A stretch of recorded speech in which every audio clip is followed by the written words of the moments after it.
America. I'm Gene Bailey. You're watching FlashPoint. We're glad you're with us. Listen, a lot of stuff's been happening over the weekend. Hope everyone had a great Father's Day. I know I did, and let's get going. I want to welcome back to the show again, back by popular demand. He's been missing in action. Lance Wallnau. Lance, good to have you back. Good to see you, Gene. We're back in town. Yeah, glad to have you back. And so, while you were gone, the world was falling apart, and I couldn't talk to you about it. You know. Exactly. Well, I was thinking the same thing. You know, a lot's been going on lately. Yeah, it's like if you go to lunch, there's a ceasefire. You come back, it's no ceasefire. You know, it's like bing, bing, bing, bing. You have to be paying attention to really find out what's going on. All right, let me show you what the latest is from President Trump. Here's what he said about the Strait of Hormuz. We're doing very well with respect to the Hormuz Strait. We took in more oil yesterday than has ever gone through the strait. You probably see that we have an oil gusher.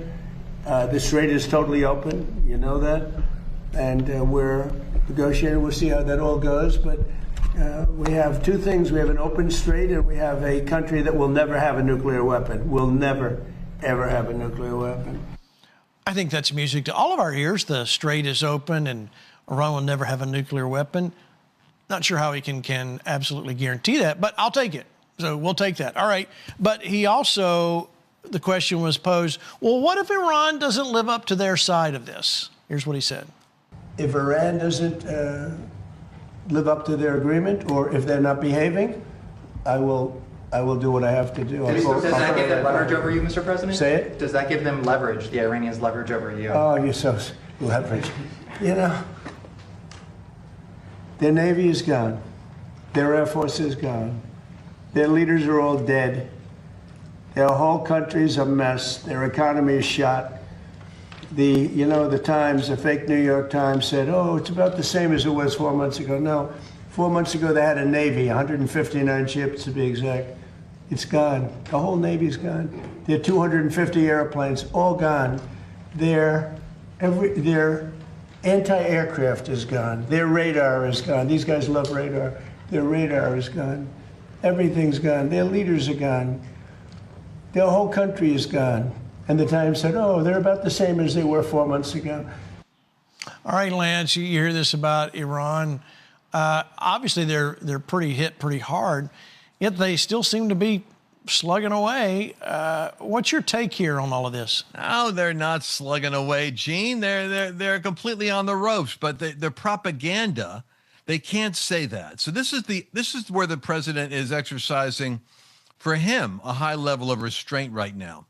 Because he can't say, listen, this isn't really a surrender. They have lost. They have to give up. He can't say that because he wants to allow them to have a little bit of dignity in framing how they're going to cooperate with the memorandum of understanding. But what he's implying is we have absolute leverage. They can't stop a plane from flying over at any point. If they decide that they're going to do something irresponsible, I got bridges I could take out. I could take out they only have two grid power sources that can empower their military. I could knock out one of them in Tehran, send them back. That's what he talked about earlier, about bombing them back to the dark ages. He has all the leverage, and he's frustrated because the left, typical to the left, he's either Hitler or he's Neville Chamberlain. Hakeem Jeffries is saying, oh, he gave everything up. The truth of the matter is, if he can get the strait to have the traffic, if he can get gas down and oil down, he's got a reasonable shot of breaking a 90% cycle of failure in midterms and actually win because of the way that the election territories have been redefined. So he's trying to not be insolent. He's trying to be gracious, to give these guys that are doing the negotiating the ability to have a sense of strength in their negotiation in terms of their own domestic population. Remember, when the people, they don't have internet now, but once the people come out from the bombing and they look at the condition of their country and they realize that they've lost $1 trillion worth of infrastructure from a regime that is never taking care of them, while their food is scarce, their energy is out of control, their inflation is out of control, they've got more problems domestically than they've ever had before. And Trump is basically saying, no, He said they're going to cooperate, but he can't afford to look so much like a conqueror that he robs them of the ability to save face while they come to terms with his memorandum. But we got to sell Americans on that, because the left will manipulate the narrative and say, oh, Trump's given up. Oh, they got him over. He knows for a fact what I just said to you are the facts. Everyone knows it. But this is why J.D. Vance just said, if you saw his press conference today, he said, you know, you got to watch the trash talk, because when the president hears you guys sounding like he's weak and he's giving in, that gets him the wrong way. The next thing you know, he comes out on Truth Social and says, hey, you keep on using Hezbollah and they keep on acting up, I'm going to go bomb you again. And so they're trying to tap him down now and say, ease the rhetoric, because they're going to meet the conditions. All right, let's look at J.D. Vance from earlier today. Here he is. Some of the discussion was focused on clarifying the confusing messaging on the Strait of Hormuz to ensure it will remain open, adding that robust discussions on all elements of the nuclear deal are ongoing. This morning, Vice President J.D. Vance said the U.S., along with Qatar, will have some oversight over the unfrozen Iranian funds, and that some could go to purchasing U.S. farm goods. He also made a major announcement on access to Iran's nuclear program. This is probably what we're most excited about as Americans. The Iranians have agreed to invite IAEA inspectors back into their country. That is a major milestone for the American people and the first step in permanently denuclearizing or permanently ending a nuclear weapons program in Iran. And that's exactly what we wanted to do. That's exactly what we asked to happen.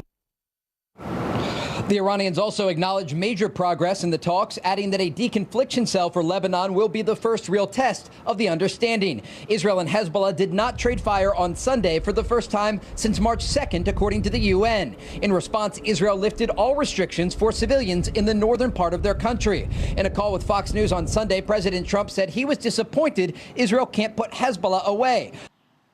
All right, speaking of putting Hezbollah away in the IRGC, I want to go to this next clip because there's things happening at our northern border that I didn't know about. Here's Mark Wayne Mullen, Maria Bartiromo. Watch. Of Iranian nationals trying to sneak in through our northern, not southern border, because President Trump's policies have closed the southern border. So our northern border, we've seen our arrests go up daily on Iranian nationals, and we have a good partnership with our Canadian partners that have been able to help apprehend them too. But it's worrisome because the amount of influx we see and the amount of connections we have when we capture the people that they have direct ties to the IRGC, which the IRGC is not the regular army of Iran. The IRGC is the true believers of this radical regime. And fortunately, because of our strength zero policies that we have underneath President Trump, we're able to capture the individuals coming across. So do we know if those people trying to come through the U.S.'s northern border are being directed by the IRGC, or are they people fleeing from Iran? Most of the individuals have ties to directly to the IRGC. Wow. Listen, it's hard to get out of the country of Iran unless you have a path to do so. We're also seeing this with the games they're playing with FIFA. You know, we're still hosting the World Cup, and Iran has a team that's playing. And in fact, the team is playing today in L.A.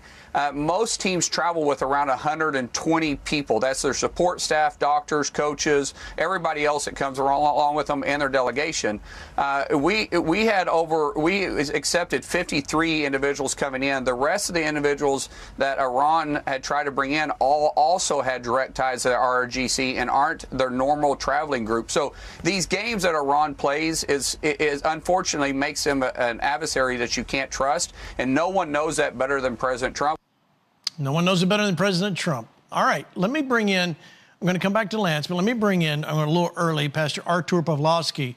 You guys remember him here, Polish-Canadian pastor, founder of Street Church Ministries, became known around the world for his stand on religious freedom and free speech, even while being arrested multiple times in Canada during the COVID era.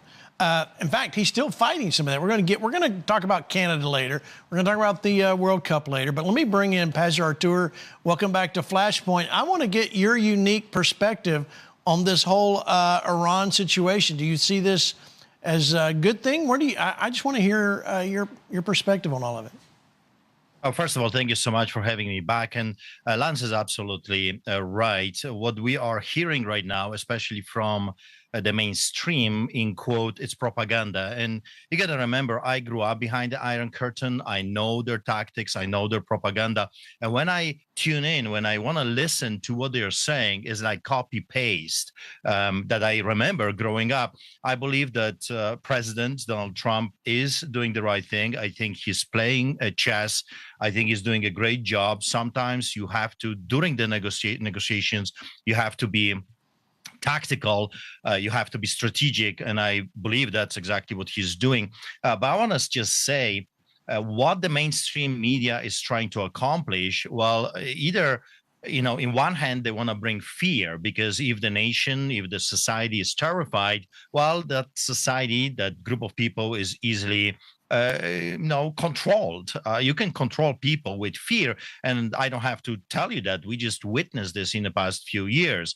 Fear is a great weapon. And if it comes to people coming from the northern border, I have been yelling and screaming about this forever.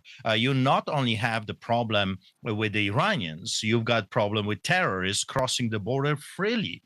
And it's just not few of them, it's thousands of them. Plus, you have to keep in mind, you've got about 500,000 Chinese soldiers that are being trained on Canadian soil. And I mean, we have them being trained in Alberta, where I am. Alberta is north of Montana, so there are troops here. Also, to add to this craziness is the fentanyl and the attack on the American people, especially the youth, that comes from British Columbia, from Vancouver ports that are not even checked. 96% of the ships that are coming to Canadian soil are not even checked. So you are under attack. You have to understand, right. America is under attack. You're not dealing with immigration. And I said this many times. Pay attention to the northern border. I know you have a problem with the southern border, but I think you spend too much time monitoring that problem where the bigger one is brewing right here. So this betrayal,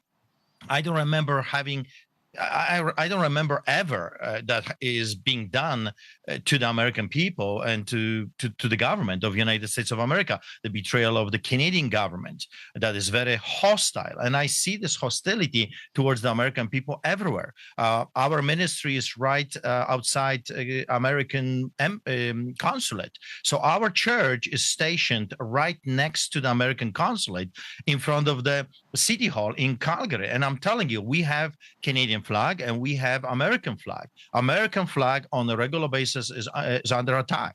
People are coming and attacking our ministry for having an American flag. That tells you everything. Why? Because of the propaganda, because of the mainstream media and the government of Canada, their narration towards United States, Americans, and of course, Donald J. Trump. So that tells you everything. When a good man is doing something good and the evil people are panicking and slandering and gossiping and attacking and lying, you know that person is doing a great job.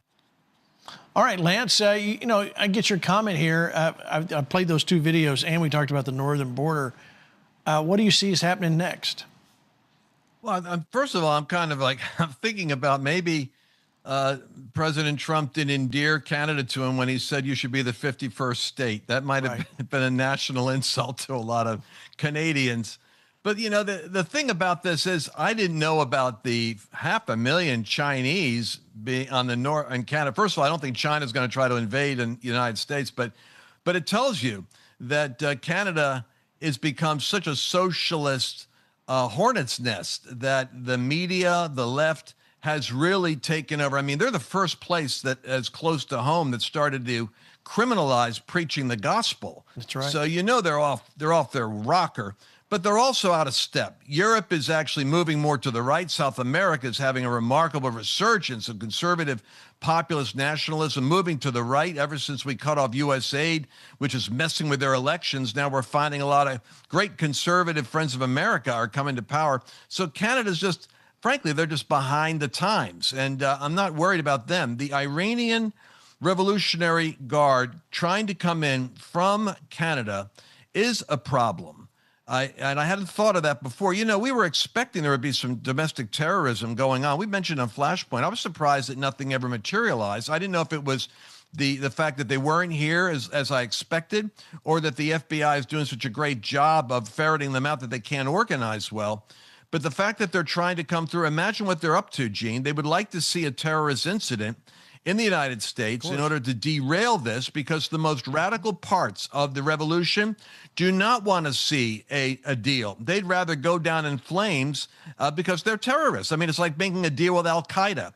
They would rather come here and derail a process than allow it to continue. But like Trump said something interesting. You might remember in his press conference, he said, we didn't go for regime change, but after you took out the first layer and the second layer of leadership, like 80 or 90 of them, we're actually finding by accident that we've got regime change because we have at least people we can work with. So they've got some internal conflict because there are still the radicals that would rather go down in flames, and they could be the ones that are coming across the border now. So it's a time to be prayerfully super vigilant, especially after that attack that almost happened at the UFC fight. I mean, I can't believe that news cycle just was a blip. When you've got 20 people working with drones and orchestrating sniper fields, that's not just a minor thing. So you think about July 4th. Are they trying to get to Washington on July 4th? Because that would be their symbolic time of creating a derailing. Just something to pray about. Yeah, without a doubt. All right, I want to get to this before the break. Let's go back in time. Let's go back to 2021 when suddenly our screens were full of this crazy Canadian Polish pastor yelling at the authorities. Watch. Out. I don't want to hear anything. Out of this property immediately. I don't want to hear a word. Out. Out. Out of this property immediately until you come back with a warrant. Out. Out. Out. Out. Out. Out of this property. Immediately out. Immediately go out and don't come back. I don't want to talk to you. Not a word. Out of this property, immediately out. I don't care what you have to say. Out. Out. Out of this property, you Nazis. Out. Out. Gestapo is not allowed here. Immediately, Gestapo is not allowed. Out. Do you understand English? Get out of this property. Go. So go. Go. And don't come back without a warrant. Out, Nazi. Out. Out. You understand? Nazis are not welcome here. Out. And don't come back without a warrant. Do not come back without a warrant. You understand that? You're not welcome here. Nazis are not welcome here. Gestapo is not welcome here. Do not come back, you Nazi. Do not come back, you Nazi. You know, Artur, it's still one of my favorite videos on the internet. And I stayed with that whole time. You know, we could have gotten out earlier. But you were persistent, you stood up, and I think you brought a lot of hope to those of us here in America who were Christians at the time who weren't willing to stand up. But that wasn't, before you comment, let me show you. That was April 3rd, but let's go to a month later, May 8th, and this happens. Watch. Hello, sir. Gangsters are here. So, as per the injunction that was served on Artur here and David back here, I am to place both of them under arrest for breaching the Queen's Bench order. Both of us under arrest? Yes, sir. Would you please step out of the car? Back. If you're not recording, it's backwards. One more.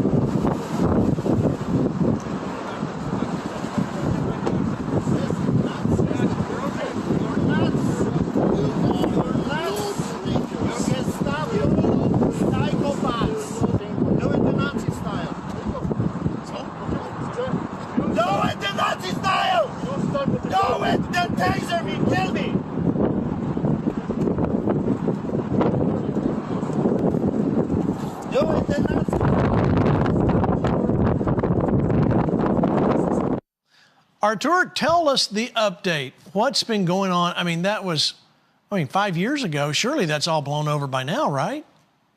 I'm telling you, wow, what a memory.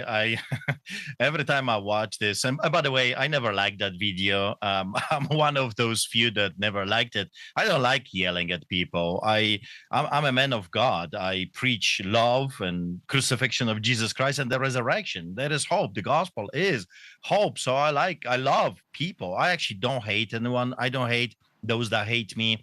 I pity my enemies because I know where they're going. So I'm a man of love, but I'm also a Polish immigrant. And I'm telling you, if you know anything about history, you know that you should never, probably history is teaching us, you should never attack Polish people because then we go nuts. And I've called those nice officers Nazis and the Gestapo. That simply means it brings, again, history to the viewer and to those that are listening. Gestapo is simply political police. So what I was referring to them, what I was saying to them, listen, you are exactly acting like the Nazis, from before. You are no different. You are just following orders and you're doing this to your own citizens. And I told them that many times. Of course, this video went crazy. I was told that over 1 billion views. This was the #1 played video during that weekend.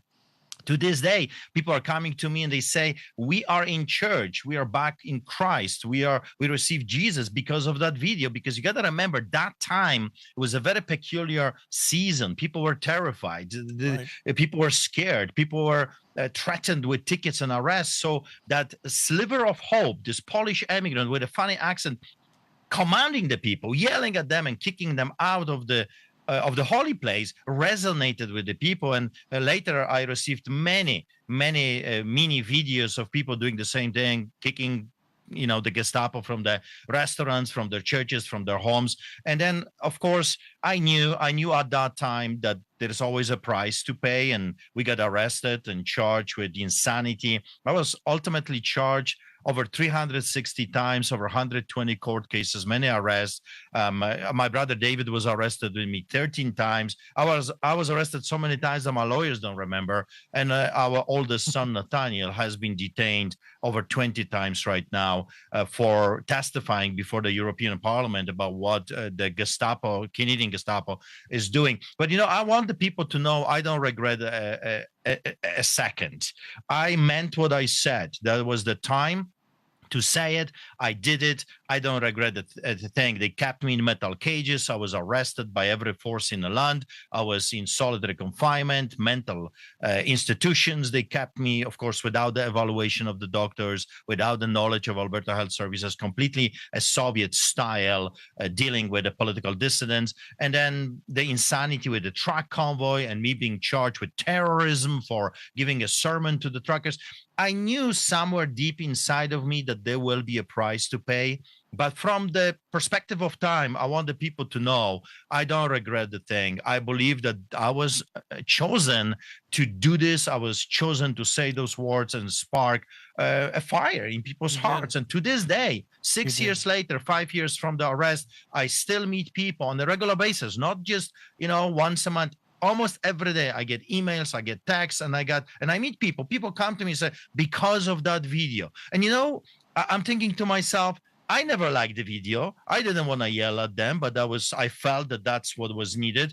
And then it reminded me of the story of the donkey. God used the donkey. So I guess if he used the donkey, he can use Artur Pawlowski yelling at the nice officers to get out. And I'm laughing at this, but we got to remember those people had sinister plots. They wanted to hurt us. They did hurt us. They hurt tens of thousands, if not millions of Canadians and Americans, and of course around the world. So those people had sinister plots. They did evil. They were following orders that a good man should never follow or bow before a wicked man. And of course, Mordecai and Esther comes to mind. A good man doesn't bow before evil Hamans. Yeah, but let me say this, Artur. I love the video. In fact, we may just put it on a recording and play it when someone calls. Yeah. And here's why. I mean, it's the standing up, and Lance, I think what we and the reason, perhaps one of the reasons was because it was somebody of faith standing up to injustice and he did it. He was not backing down, and he was confident, bold, and he stood his ground. Look at how far America has come since that time. I mean, we've dealt with a whole lot more. Artur was waving the red flag going, hey, if you don't take care of this in America, we're going to have issues. He was right. No, totally right. And, you know, it takes one person with courage like that who speaks up. And there's this thing called the Overton window. It's the window of what's conceptually possible. And at that time, you had so much fear. Remember what was going on, Gene? We had Biden there with that draconian red, backdrop where he talked about the countries being invaded by a right-wing racist extremists, which is basically the entire MAGA populist movement that elected Trump by a popular vote. And the whole country was being demonized. And what happens with good people is that if nobody speaks up, then you think you're alone. And you think there's something wrong with you. And you actually magnify the size of your opposition. You make them much bigger than they are. And one voice that speaks actually stiffens the spine of 1,000 so that they go, wait, I agree. And of course, FlashPoint played an important role back then for so many people because we resonated with what Artur was saying. And we warned America that this is a battle for fundamentally what kind of a nation you're going to have. And thank God that we succeeded and that Trump came along. We've forgotten what it was like back then, being masked, being vaxxed, being isolated, put in your home, and then being vilified. And then the January 6th fiasco, where you're all being treated like you're all a bunch of insurrectionist rebels. We have come, I'd say by the grace of God, into a whole new era where I don't think Americans will be as tolerant of that kind of Gestapo-like practice if it ever comes back. So good. Artur, thank you for joining us. We're praying for you and stay in touch. We'll get you back on soon. Yeah, thank you so much. And remember, Bill C-9 passed. They're not stopping in Canada. We are in a big trouble. And I want to thank you so much for remembering us Canadians here, because it feels like we are truly living behind the Iron Curtain again in China. Sure does. Okay. All right. We're going to take a break. We come back. We're going to go visit some good news happening at the World Cup. Jesse Bradley joins us after the break.